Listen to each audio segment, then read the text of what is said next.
I went to go see Mufasa the other day, right? The Lion King Mufasa the other day. And the whole time, not the whole time, but during a certain part where not Mufasa, Scar, before he was Scar though, right? Said to Mufasa, or he said to someone else, something anyway, he kept saying, "You stole my destiny," right? And the whole time, God meant the destiny for Mufasa. Of course, this is African spirituality, so um, the universe, I guess you want to say, but for me, this is God speaking to me, the Holy Spirit speaking to me at this time, right? He was like, "You stole my destiny."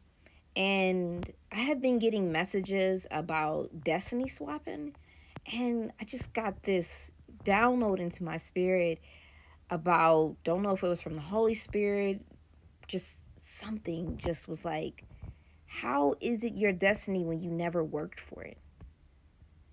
There's so many times where people of God are entitled to what God said. Yes, he made promises, but he also gave you instructions before those promises come forth. You cannot expect for your destiny to come forth if you don't work for it. You cannot expect for God to give you the gifts that he had planned for you before you were on this earth if you didn't work for it. If you don't listen to his instructions, if you don't stay away from the people he instructed you to stay away from, if you don't choose the things of God over your own desires.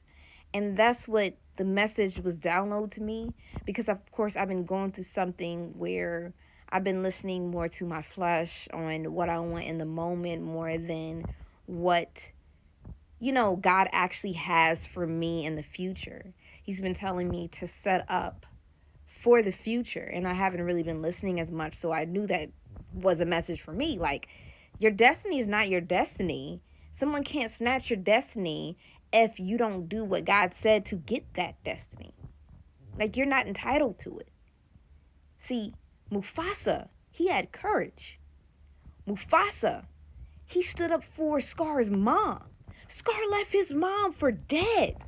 But Mufasa was like, no, I'd rather die than watch the woman that helped raise me and took me and die. But you're still entitled to something that you think is your birthright, but you didn't even do the work for it.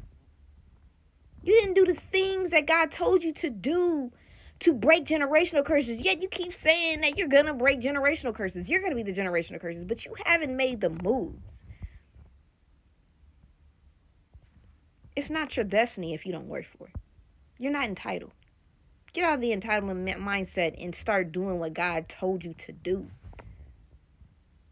Get out of trying to always do what the flesh wants you to do, what you desire today, and start working on tomorrow, today.